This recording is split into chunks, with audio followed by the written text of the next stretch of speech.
Welcome to the Powercat Podcast, the original K-State sports show. Here's your host, Tim Fitzgerald. Welcome to another edition of the Powercat Podcast. Only Fitz and Cole today. Ryan Gilbert remains in paradise. He's not coming back, which I guess is a good thing. Yeah, he and Cole will be heading to Ames, so he actually flies in tomorrow evening, milking every bit of time in St. Thomas he can, have Thanksgiving with the family, and then you two guys will head up from KC to Ames/Ankeny, because that's where your hotel room is, to cover the game Saturday night, and I will be left behind to cover from here and then to cover basketball on Sunday as we stretch the limits of our staff to get everything covered. And we went a man short today because of the holidays. Let's just take the bullet, Cole. Let's do this on our own. Let's do it. And let's advance to Turkey as soon as possible. But I've got another podcast to do tomorrow, so I guess that's a little premature. Me too. Okay. Nothing worse than a premature turkey. Or it's better than an overcooked one. That's true. That's true. In fact, I think we're having ham this year. I've gone full commie. I'm not doing the turkey thing. I don't think. I'm not in charge of anything. Why do I pretend I'm in charge of anything in this house? It's best that way. Let's get to your questions from Wabash Station. And of course, if you're not subscribing to this podcast, if you're listening via audio, or you're not subscribing to our YouTube channel, please do so.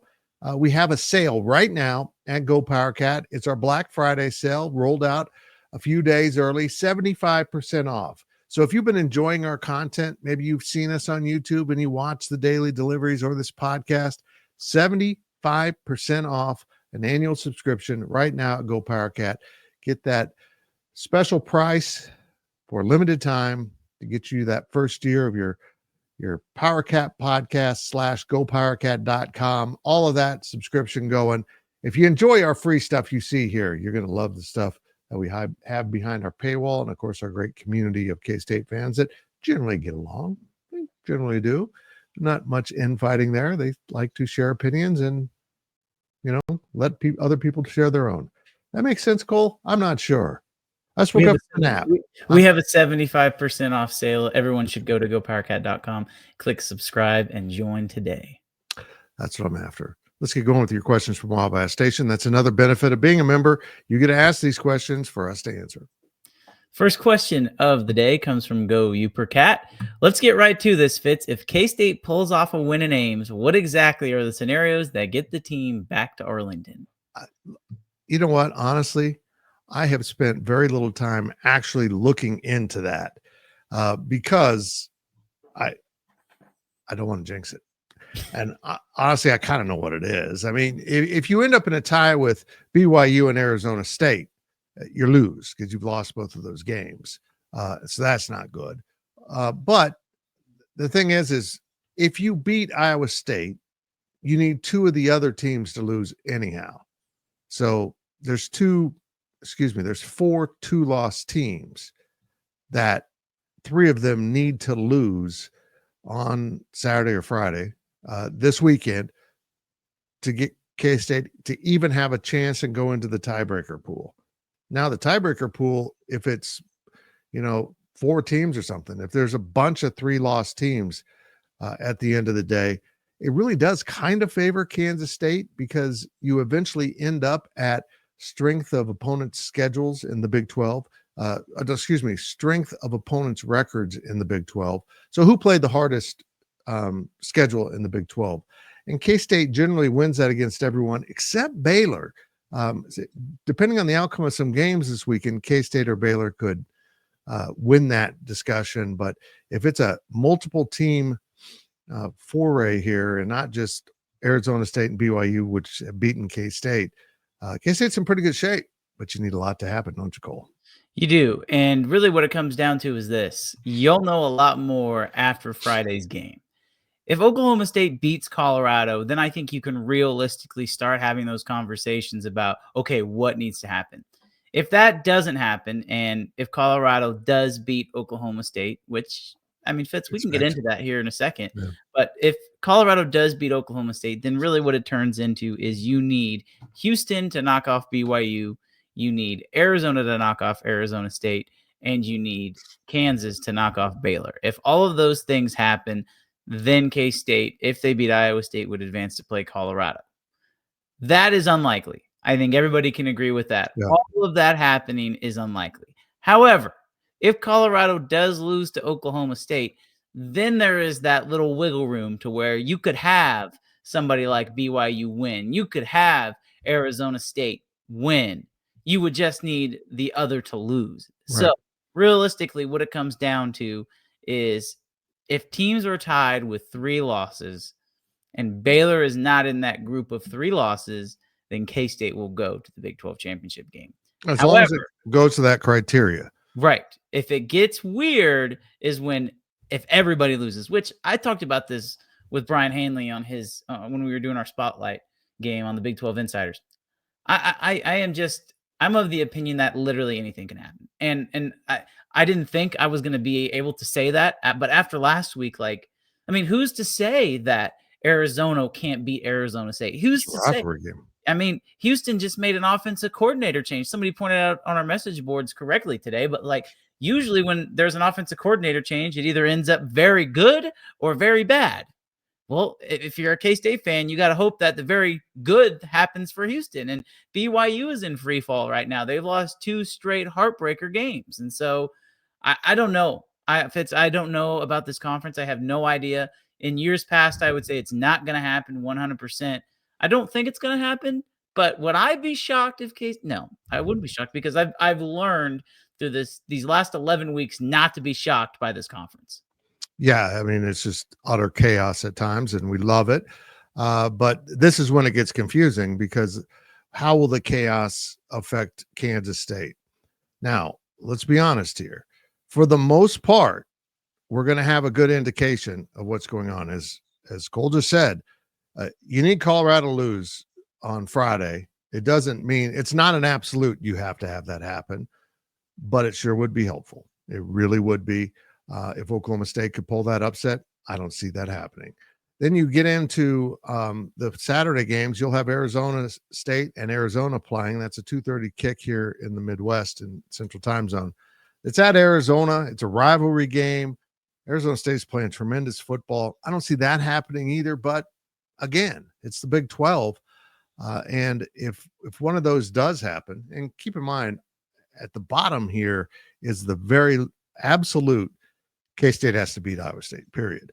If that happens or doesn't happen and you need still one more, well, you're going to have to go to Big 12 After Dark where Houston plays at BYU kicking at 9:15. And we won't know until after then. In fact, we probably won't know anyway until after then unless Arizona State and Iowa State both win. Then we got the game. That's the game. Those 2 schools are win and in. And they're in the driver's seat. And just 2-3 weeks ago, they were nowhere close to that. Isn't that amazing?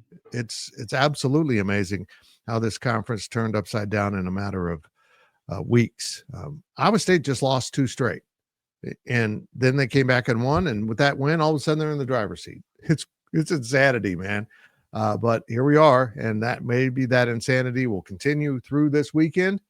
And we will see some things happen. But really, Cole, the biggest thing here is K-State has its hands full with Iowa State. It's turned into a great rivalry, and it's really hard to predict, and we'll see what happens there. That's the most important step. Get to that 9-3, and then maybe you get some good fortune. But if both Arizona State and Colorado win before K-State kicks off, it's over. Right. There's no way K-State can be in a tie. So let me ask you this before we move on to the next question. Do you think either Arizona, Oklahoma State, or throw KU into that mix to beat Baylor, all those games kicked before K-State, do you think one of those teams wins? So there's still an outside chance. Yeah, I do. I don't honestly, I don't see both Colorado and Arizona State winning, only because that's the way this conference has gone. There's no great science to that. I wouldn't bet either game in that favor, but it's just kind of how the conference has gone. So I won't be shocked at all if that occurs. And I might be mildly surprised if both of them lose. But again, are we shocked by anything in this conference? Yep. Well, K-State fans are shocked about losing at Houston, but there's been those losses in this conference. It's not just something that happens to Kansas State. Yep. I mean, we saw what BYU thought was a horrendous loss, losing to a KU team that at the time had 3 wins in Provo after dark. Yeah, so a lot of teams have suffered a loss that they can't quite stomach, and here we are. It's a glorious mess. 9 teams within 1 game of the lead in the conference heading into the last weekend. It's wonderful. Our next question comes from Doug142. Assuming the Cats don't draw an inside straight and get all the breaks needed to get to Arlington, how important is it to just win the game for the team's confidence when they open the season next year against Iowa State? Well, yeah, I think winning is always better. I mean, keep in mind, folks, you can win and go to a bowl game and win and have a 10-3 season. That carries some weight. That's something Iowa State's never done. And plus, if you win, you stop them from beating you to get their first 10-win season, which is kind of nice.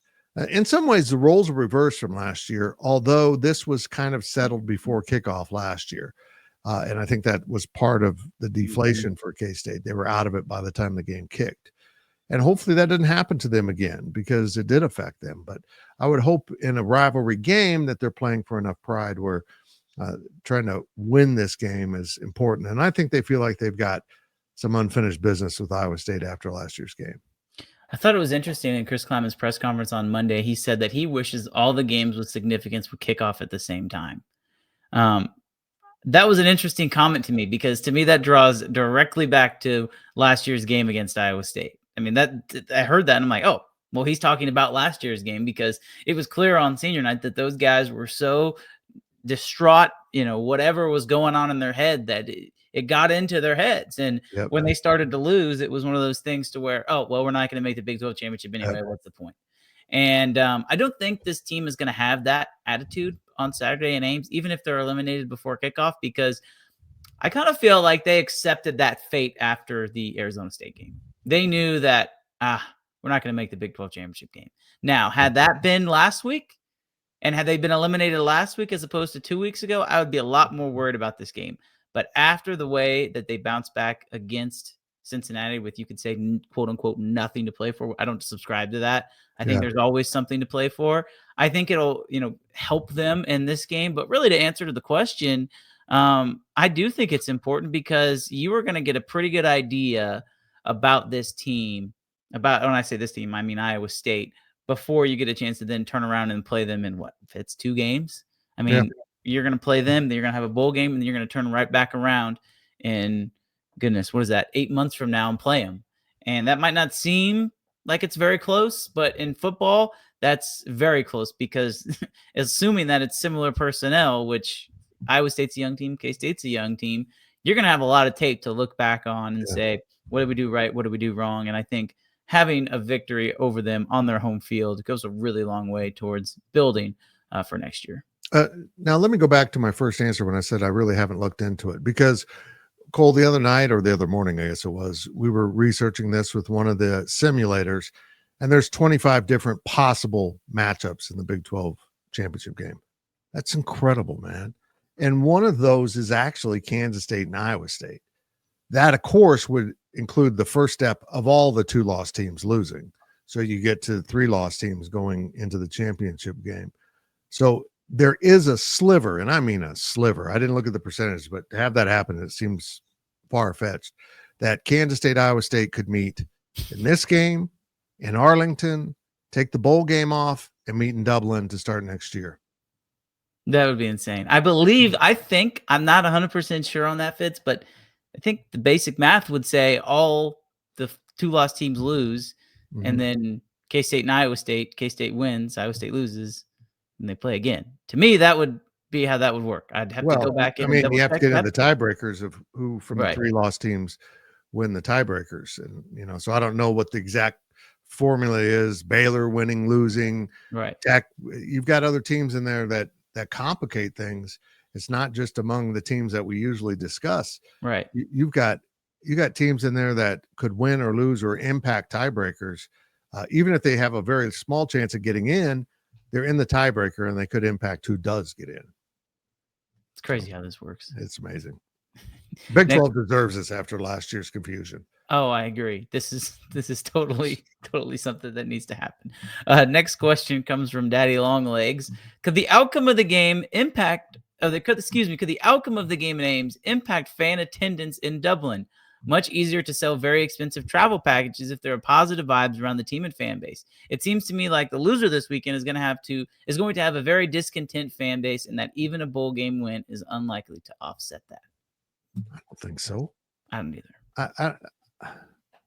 I mean, this is a trip to Ireland. I think most of us, now granted I'm Irish, so I've said this my entire life, but most of us in the U.S. have thought about going to Ireland and England. Mm-hmm. And you get a K-State game too.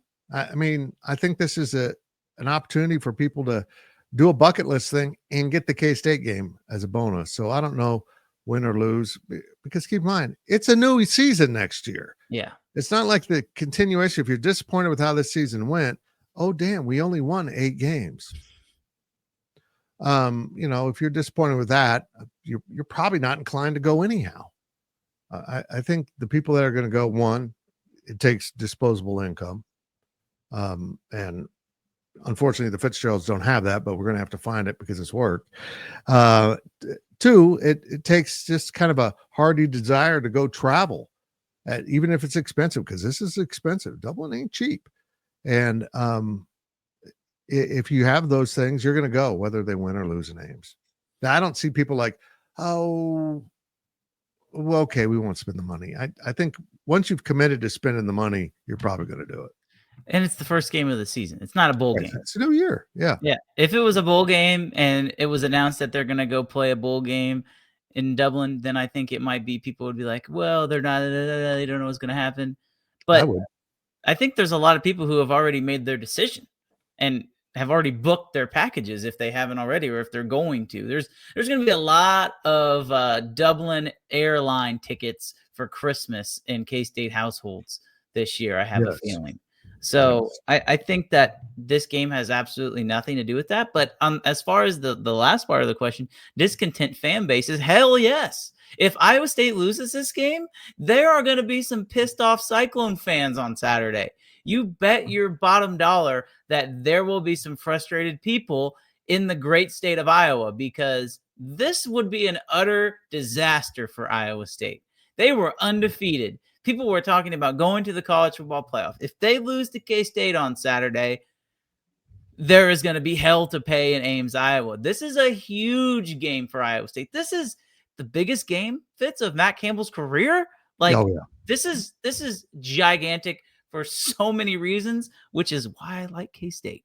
We'll get to that later, but this is just crazy for Iowa State, and I just don't know how that fan base would handle a loss. I really don't. We don't know, because they've never, and I don't mean this as an insult. I really genuinely don't. They've never had a game like this, because no one in the Big 12 that isn't Oklahoma and Nebraska, well, I guess TCU and Cincinnati have had it. Let me take that back. A game in which you can advance to the Big 12 title game and win and go to the college football playoff. So there's so many layers here. One, you beat K-State. You've done 10 wins for the first time ever. 2, you go to the Big 12 championship. You have an opportunity to win that, which you haven't been able to do. And then you could be one of the first teams to go to the playoff for the first time ever, because it's now expanded to 12.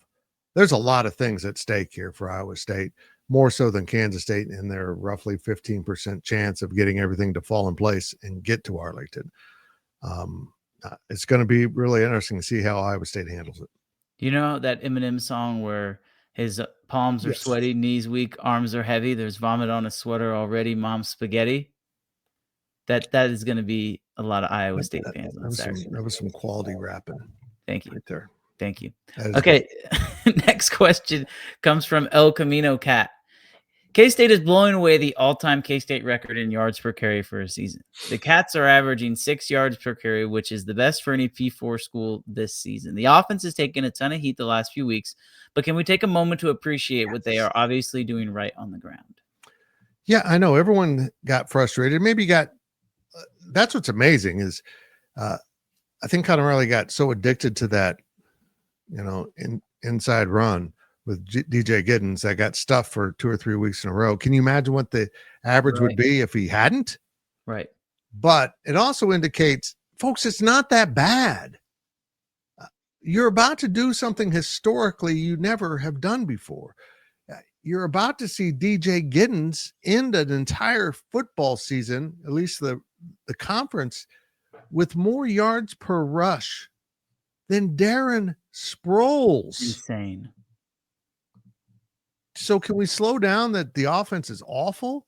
The offense isn't awful. It's just hasn't had the right balance, and it's misfired with turnovers at horrible times that have been really costly. And yeah, sometimes the play calling has gotten stale and very predictable and not effective. But not for the most part. The numbers bear that out. It's really the turnovers that have been costly. And I'll say it. The lack of discipline, and that falls on the coaches of players to stick with their blocks, whether it's at the line or downfield as a receiver. It's been bad all year. We talked about it at Tulane. Receivers just letting guys off their blocks to go make the tackle. And last week we saw much more effective, in part because Tre Spivey actually wants to block people. And which brings me back to, why hasn't he been playing? But yeah, this offense is pretty good, Cole. They run the ball as well as any K-State team has ever run the ball, and maybe better than almost anyone else in the country in terms of effectiveness per play. It's crazy.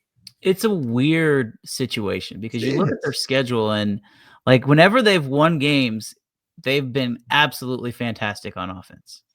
Like usually in a football season, there's going to be a game where you're really good on offense, but you're really bad on defense and you lose. And that hasn't happened this year. Like that literally hasn't happened. Maybe you can say BYU, maybe.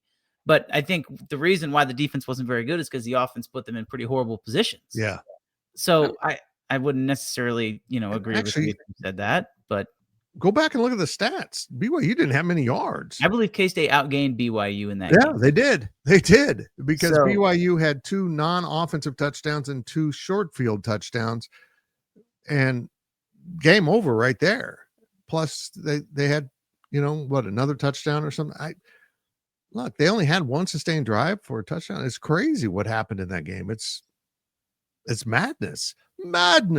So yeah, this team's okay. And what's odd, Cole, is the defense hasn't been killer, but it's been fairly predictable and consistent. Mm-hmm. It has. They give up some really crappy plays. They just, where's my guy? I was covering him and I lost him. But they kind of do that same amount in a game. It's pretty much, they've been a little bit frustrating, but effective in every game. And they just need that one more time. Really what it comes down to on when they've lost the games, again, you can take BYU out of this. You look at Houston, you look at Arizona State. They gave up 24 points against Houston and Arizona State. And typically that would be good enough for K-State to win because they've scored at least 29 points in all of their wins. So when they win, they score 30 points. Yep. And so if the defense, you're telling me the defense is going to give up 24 points, I'm going to tell you that K-State's going to win because typically that's what happens. And so people have been frustrated with the play calling. But I think really the only time the play calling has been bad, Fitz, has literally been in the losses. And I don't know if that's because it's a matter of something's not working, so we're just going to make it work and it never does, or if it's a matter of an issue that we haven't even talked about that's completely beyond our control that we know nothing about. I don't know. But again, I think the offense has been solid this year, and I want to see them do it again. I want to see them do it 2 more times, honestly, before I'm fully on board with, maybe not making changes. Maybe they've already made their change. Maybe this was the change that they needed to make, but I want to see it 2 more times before I'm ready to say this set in stone is the change that needed to be made. Yeah, I'm with you, brother. Okay, next question. The last one of the first half comes from Darren Sproles, superfan. I thought this was a good topic to close out the first half. He says, I don't understand how a 2-loss Big 12 team is worse than Ole Miss, LSU, Tennessee, or Alabama. Georgia and Texas have great defenses, but their offenses are atrocious. Why do we have to placate ESPN? I find it very frustrating. But Cole, here's the daily delivery for tomorrow. Mm-hmm. I'm going to talk about on Thanksgiving. I'm going to talk about Chris Kleiman's comments about the scheduling and how the Big 12 should go back to 8, which caught me off guard. It was kind of just him running with a thought. Mm-hmm. And here's the real issue, though. Everyone who's opposed to that says just schedule better.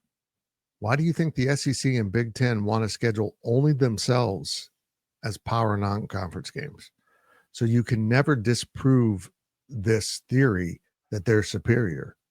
You would be unable to ever disprove it, except maybe in bowl games, which can be excused. Right. Regular season games, Kansas State going to Arkansas, Oklahoma State, going to Missouri.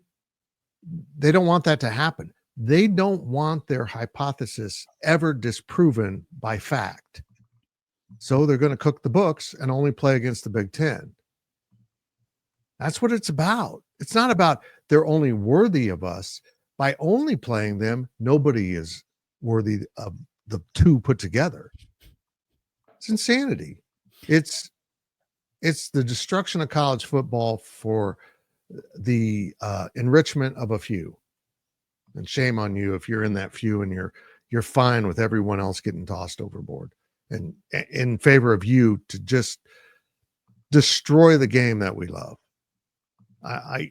I disagree with Chris Kleiman in some ways, and I do agree K-State needs to go out and play tougher teams.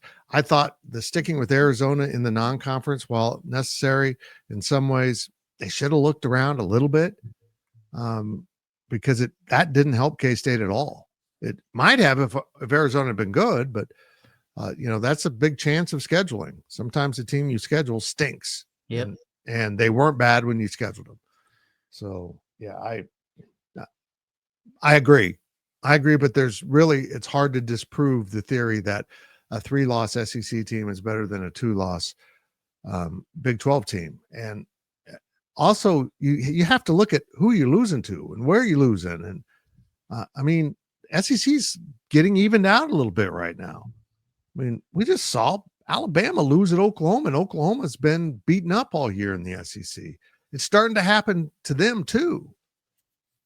So, but I also think the disparity has been greater. The top teams in the SEC have been far better than the group below them. That was never true in the Big 12. Texas was never far better than everyone else. Texas needed overtime to beat Kansas State last year in Austin. Mm-hmm. So don't tell me that Texas just ruled the Big 12.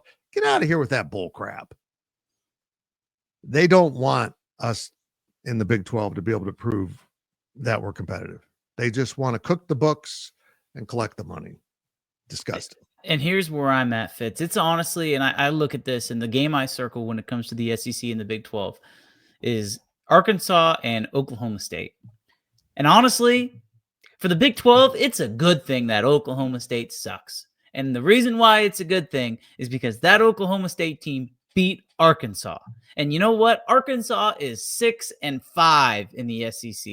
They are 6-5, including a win over who? Yeah, that's right. Tennessee, the same Tennessee team that's going to make the playoffs this year.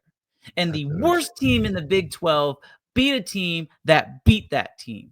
And so get out of here with the SEC. No, go back and look at that game. We knew Oklahoma State was horrible.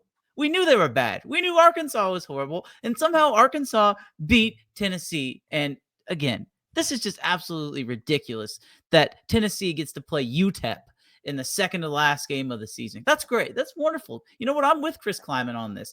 Go play 8 conference games. If K-State were to take one of their road losses, you just add another home game, take out BYU, take out Houston, go play UTEP, go play North Texas. Shout out to Shane Porter, by the way. Go play North Texas. Bring those teams to Manhattan, and you get a win. And guess what? If K-State finishes the season 10-2, they're in the college football playoff too. That's just how it works. Let me be clear about that, because Cole just made a great point. Going to 8 games eliminates a road game every 2 years for you. So, I mean, right now this conference is K-State is 4 home games, 5 road games this season. Next year, it would be 5 home, 4 road, except one of them is going to Ireland by choice. But you would be 4-4. You would essentially pick up another home game every year. Yep. Because you're going to have that extra game be at home, unless you want to go play at Tulane. which honestly, this is what sucks. It doesn't do you any good to go there. It doesn't. K-State won at Tulane. They're talking about Tulane getting in the playoff over a Big 12 team. Make that make sense. They lost to a Big 12 team on their home field. Granted, it was a great game, but what counts are wins and losses. They lost to a Big 12 team that wouldn't get in the playoff unless it was a champion. Doesn't make sense to me. I'm glad we agree on this. Except for the first half, the Powercat podcast, just Cole and Fitz talking about stuff and stuffing. Maybe we'll talk about Thanksgiving afterwards. We're going to turn our attention to basketball. We would normally have Ryan Gilbert here, but he's a lazy bum who's currently on a beach in the Virgin Islands. A group of islands named after him. We'll be right back. Hold on, I got to hit the break. We'll be right back. There we go. We'll be right back after these messages from our sponsors. Welcome back to the show. Let's head back to the studio. Cole, I had that all. What's that clip off like that, Cole? I had that all set up and then I forgot to click the thing. Dramatic effect. I know. I'm old. It's sad. We are doing the Powercat podcast. You're watching or listening to the Powercat podcast. And make sure you're subscribing to GoPowercat.com. As I mentioned, 75% off a subscription right now. It's our Black Friday special. And it's only like Wednesday. Maybe you're watching this on Thursday. It's not even Black Friday for most of you. We don't mess around. We give you the bargains early. Go check us out. Thank you very much for listening and watching. And if you've loved our YouTube content, now's the time to get GoPowercat.com. Basketball is up on the plate now as Jerome Tang's team goes 2-1 in St. Thomas, losing to a decent team in Liberty and then beating a decent team in Longwood. But boy, Cole, they looked a lot better. And let's explore that with the questions from Wabash Station. So I'm going to go out on a limb here. When I picked out these questions, I believe most of these questions were written after the Liberty loss. Okay. So just keep that in mind when these questions are asked, but still very timely. The first question comes from Danger Cat. He asks, when is it fair to hit the panic button on basketball? I'm all for being patient and letting the roster gel, but we paid an absurd amount of money to keep the coach and build the roster, and they look awful. I agree. I think there was what do I want to say? Maybe a disconnect from the team and university that fans were going to hold you accountable at a higher level because of that money. And granted, none of the people really complaining publicly paid a cent for that. Yes. But, Kansas State did invest heavily in basketball. So I understand that people are going to be upset because they should be getting a better product. Now, maybe that will gel. I'll be honest, Danger. I think 6-7 games into the season is probably too early, unless they're losing them all. I mean, if they're losing these games, then yeah. Maybe not schedule teams that start with an L.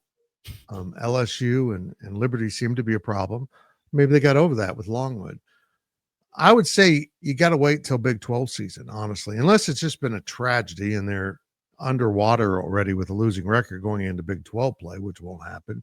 I think you need to kind of look at this and wait till see how they compete in the Big 12, because sometimes teams gel right there around the holidays.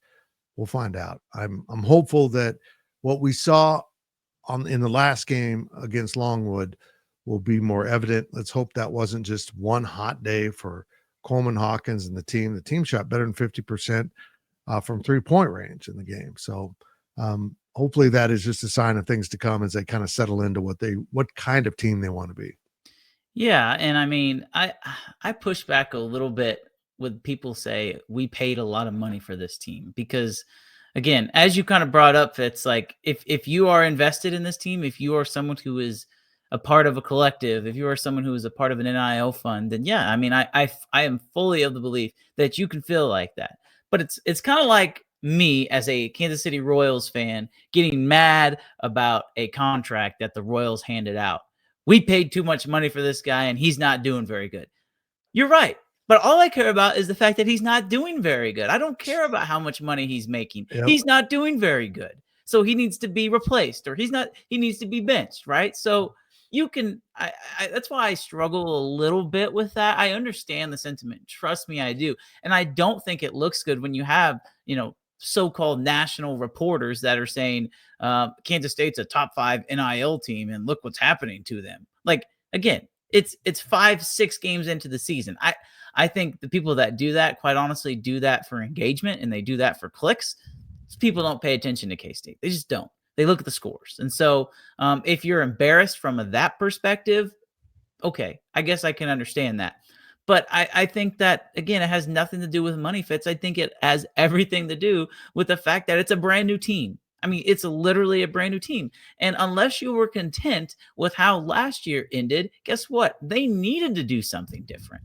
Coach Tang knows that. He knew the beginning. You don't think there was a reason why they were going and playing in this tournament as opposed to a Maui Invitational, as opposed to the Champions Classic, which he has scheduled for next year, which was with a stacked field. He would rather play against teams like the teams they played in the Virgin Islands at this point in the season because he does want his team to gel. It's a brand new team. If you were fine with what happened last year, okay, you know what? And if you wanted to have those guys come back, that's great. But this team's going to take their lumps. It's just going to be a matter of can they weather the storm. Right. And there is a lot of talent on this team. This team is there's no comparison between this roster and last year's. They should be able to win games just with talent, but it's going to take them a little while longer to kind of fit that talent together. And also remember, Ichoro's missed a few games on top of that. He's finally beginning to look like the player we saw last year in a different program, but he's shown that he can play at a really high level. Coleman Hawkins has never been a consistent scorer. People always point to his 12-point average at Illinois last year. He was playing in the post last year. They needed him in the post to defend, and so he's playing out of position a little bit, although some Illinois people will tell you he's not really an outside player. I think yesterday might defy that maybe he's improved his shot enough to be consistent from the outside. But once his team kind of settles in and starts unifying and stops looking out for, my stats, my NIL, me. If they get caught up in that, they're going to stink. The challenges now for coaches are completely different than 5 years ago. Now you got to worry about contracts and who feels like they don't have to put in as much effort because this guy's got a bigger contract, or I don't have to put in as much effort because I'm getting paid to be the star. The good news is Coleman Hawkins isn't that guy. He's not going to be worried about those numbers. That dude apologized to K-State fans after his best game of the season for not playing well. And I'm a guy that ripped him because I didn't like his body language. I didn't like anything he was doing. And then yesterday he said, I'm starting to understand where I'm supposed to be. And I just didn't know if I was in the right place. I wasn't able to just go play. I'll buy that. I accept that. So let's see what happens from here. Agreed. Next question comes from Go Stay Kate. Another interesting question here regarding the coaching staff. He asked, do the coaches need to pump the brakes on the preseason hype for players and team goals? He says, nothing they say ever seems to materialize. I don't know if I agree with that. Yeah. I mean, is it really the coaches hyping these guys or is it us? I mean, I don't think, look, Jerome Tang loves the one you're with. If you're his player, he's going to think the best for you. Some coaches do the opposite. Some coaches are like constantly on you to improve, even if you're Jacob Pullen. That's how Frank Martin handled Jacob. No matter what Jacob did, the poor guy had to get better.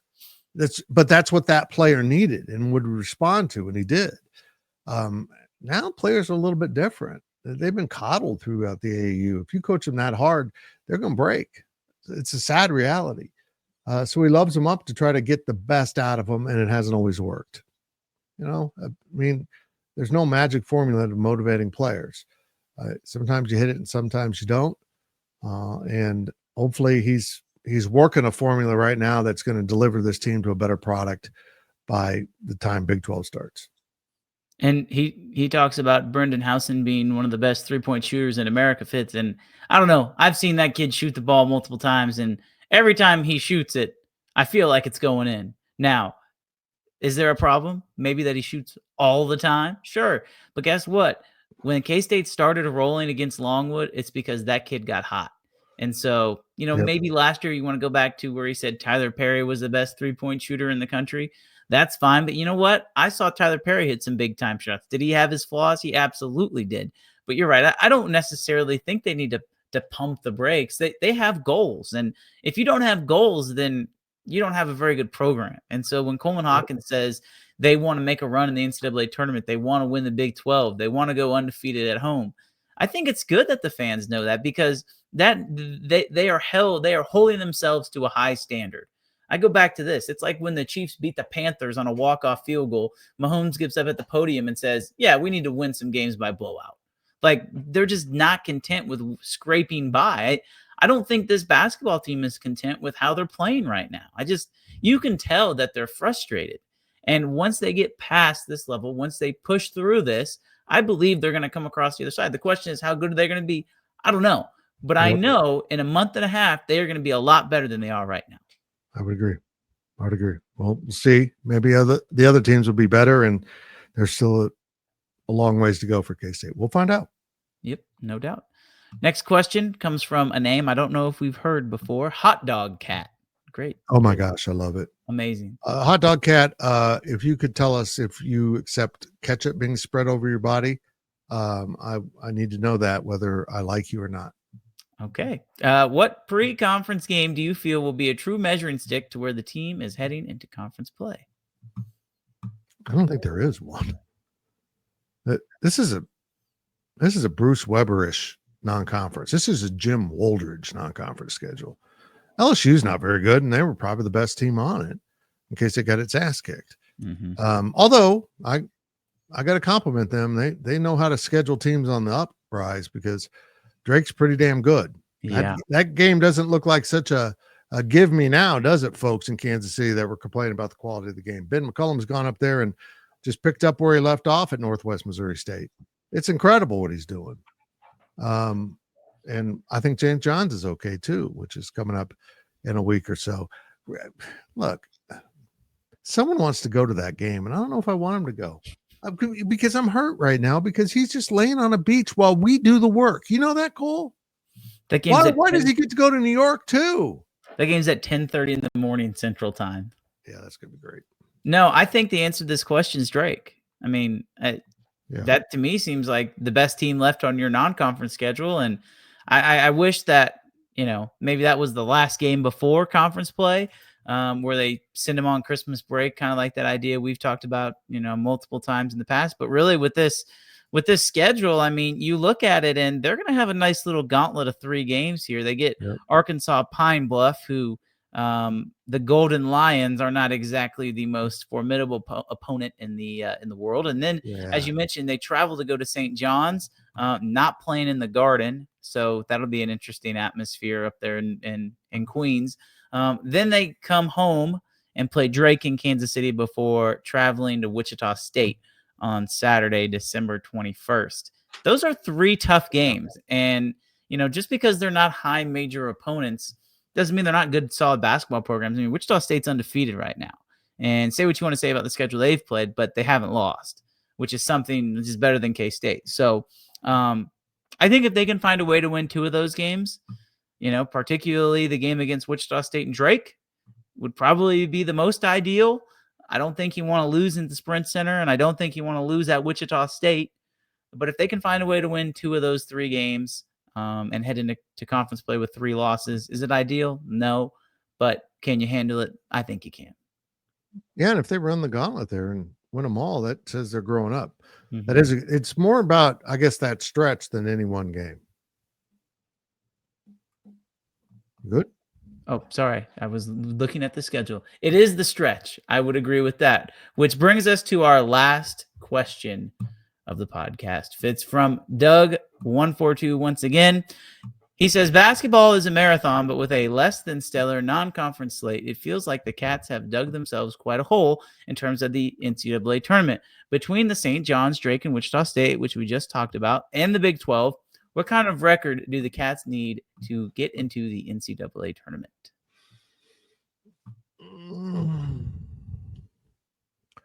They probably better find a way to win 10 of those. Well, where are they at right now? Well, they're 5-2 right now. So if they win 10 more games the rest of the season, I mean 10 of those in that stretch. So you've got Arkansas Pine Bluff. You've got I don't know who else, but they better. It might be higher than that. It might be more like 11 out of that. I think in this conference, if you're around 500 in the conference, you're in. Because you're playing 18 conference games now, correct? Is that the number, or is they bump it up to 20? I think are they 20 now? It's 20, yeah. 20 now. Yeah. If you get 10 Big 12 wins, I would have to assume that you're in the NCAA tournament. Right. I mean, I think that people were complaining about the 2 extra games in conference, but I actually think it's a good thing for the conference because it gives you more opportunities. And like, that's the great part about the Big 12. There's no such thing as a bad loss. I mean, maybe you could say Oklahoma State would be a bad loss this year. They're not as talented as they have been in the past. They're 4-2 right now. I mean, Utah isn't exactly an amazing program. Same thing with Colorado, but outside of those teams, I really don't know if there's necessarily a bad loss on this schedule for K-State. And it's just about opportunities every night. And I think at the end of the season, assuming they haven't completely tanked or completely figured it out, we're going to be in a very similar position to where we were last year. There's going to be 3 weeks left in the season, and you're going to be looking, okay, how many losses can this team afford to have? They're going to be in it right up until the end. I agree with all that.